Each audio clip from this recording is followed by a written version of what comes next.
Edward and Lucy Steele? Edward and Lucy false. Steele. It's a lie. It's no I don't good believe lie, Marianne. my dear. It is true. It's It not is true. Don't listen to her. It is perfectly true.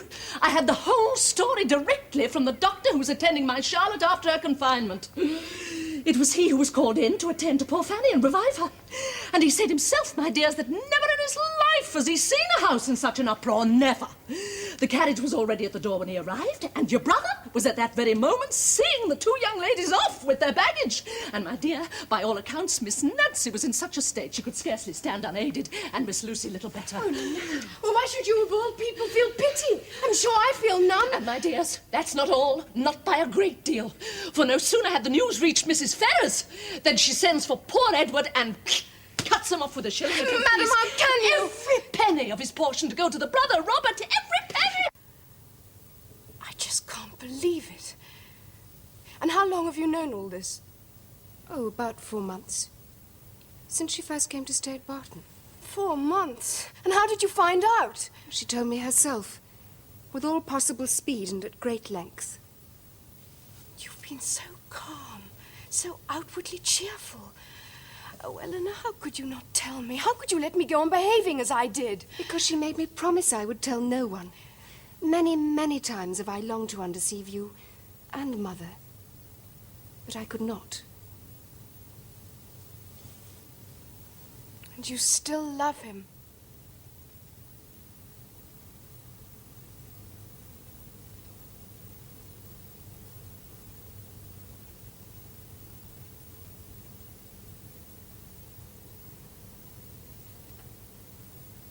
I acquit him of all misconduct in the affair.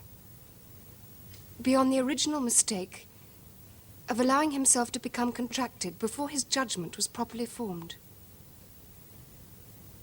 In fact, I wish him very happy and hope that he may be so.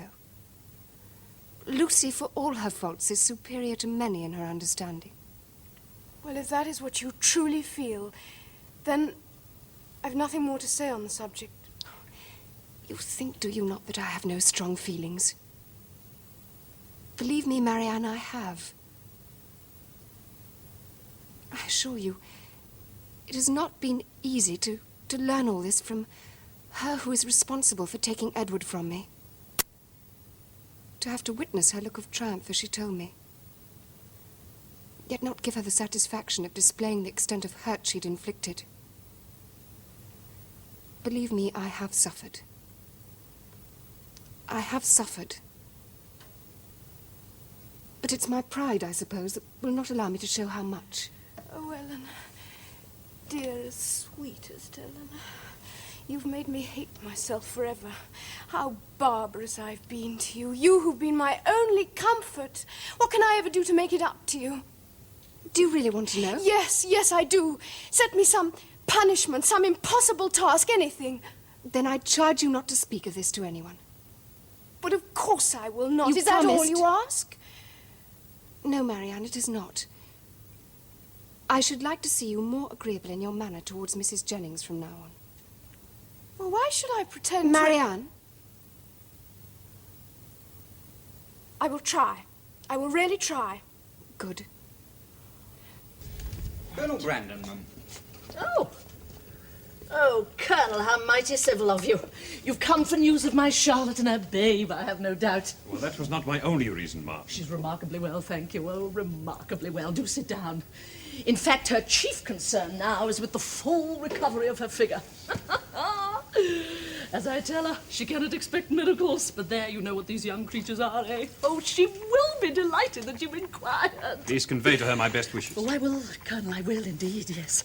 We are to leave for Somerset, all of us, as soon as she is strong enough to travel. For Somerset? And the Miss Dashwoods? Oh, goodness, Colonel. I wouldn't think of going anywhere without the Miss Dashwoods. Such fine, brave girls, are they not? So in that case, Now, the arrangement was made only this morning, and I've not spoken of it yet. To tell the truth, we have been much occupied with other matters of a somewhat more personal kind, but there, you'll hear all about that soon enough, I have no doubt. The Dashwoods are leaving London, as you say. No, they perhaps... wouldn't go anywhere without me, Colonel, for they treat me as their own mother. No, our chief concern now is with the babe. Oh, this morning, Charlotte was in a great fuss. He'd had a fretful night, and this morning he'd broken out in a number of pimples. She was sure it was some dreadful malady and was in a high old state. Lord, child, I said, that's nothing but the red gum. That don't signify. Of course, the nurse bore me out. As I was about to say, Ma'am, if you are all shortly leaving London, perhaps I might be permitted to speak to one of the young ladies a moment. Foolish of me, of course, Colonel. I'll fetch Miss Marianne for you. Miss Elinor, Ma'am, if I may. Miss Elinor? Yes, I have something of a rather delicate nature to discuss with her. If you would not think it discourteous, Ma'am. No. No, not at all, Colonel. No, not the least little bit in the world, I assure you. I'll fetch her for you, and I'll see that you're not disturbed. I'd be greatly obliged, Ma'am. You're a good, kind man, Colonel. And she's the dearest little gal in all the world.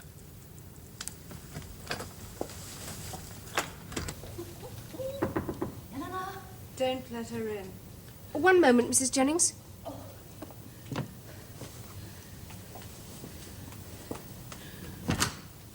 Elinor, my love. Oh, those stairs. The Colonel. Oh, I've no breath, dear. He insists upon seeing you. Me, Mrs. Jennings? Yes, dear. Oh, that's better. He has something of the utmost importance he wishes to say to you. My dear. Oh, my dear. Oh, let me kiss you. He's down there now at this minute. Oh, forgive me. Oh, forgive me, dear, but I'm so happy for you. Run along. Yes, Mrs. Jennings. Oh, Marianne, your sister is surely the most delightful of creatures. Yes, ma'am, I'm aware of that. Did I not say that this would happen if you came to stay with me? Oh, well, we mustn't disturb them, must we? Oh, I wish I were to fly downstairs on the wall at this very moment, don't you? Oh. Oh, Miss Dashwood. I have only just heard of the great injustice your friend Mr. Ferrers has suffered at the hands of his mother. I understand he is to be entirely cast off by her. So I believe, Colonel Brandon. And all because he insisted upon sticking to the engagement he had contracted to this girl, Miss Lucy Steele. Is that not right? Yes, that is right. I believe Mr. Ferrers hopes to take orders. Well, I have a living vacant at Delaford. Colonel Brandon? Oh, it's not a rich one, I can assure you, anything but. And the vicarage is small and scarcely commodious, but there it is. A young couple might well do worse for the first few years of their married life together. I take him to be a modest young man, in the worldly sense. But then you know his character far better than I, of course. So you are offering this living and the house that goes with it to Mr. Ferrers and his wife? Yes. Colonel Brandon, I hardly know what to say. Oh, I scarcely know the young man myself, of course, though I formed a very favorable opinion on the short acquaintance I've had with him. That's why I should be most grateful if you would act on my behalf. So you want me to convey this generous offer? If you would, Miss Dashwood. Colonel Brandon, please don't think that I'm not sensible of the honor you do me in asking me to speak on your behalf. But really, I'm afraid that this is something I cannot do. I mean, of course, that the generosity is yours, and that the credit and thanks should be yours also. But that is precisely what I prefer to avoid, Miss Dashwood. I was hoping you would see your way to help me and be my friend, as you have done before on several occasions. However, if you would prefer not, then I quite understand. Goodbye, Miss Dashwood. Wait. I will speak if you wish me to. I'm sure no one would do it with more tact and good sense than yourself.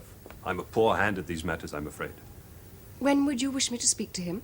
Well, as soon as possible, I should say, wouldn't you? So that he may plan his future and marry whenever he so wishes. Well, goodbye, Miss Dashwood. Thank you. Goodbye, Colonel Brandon.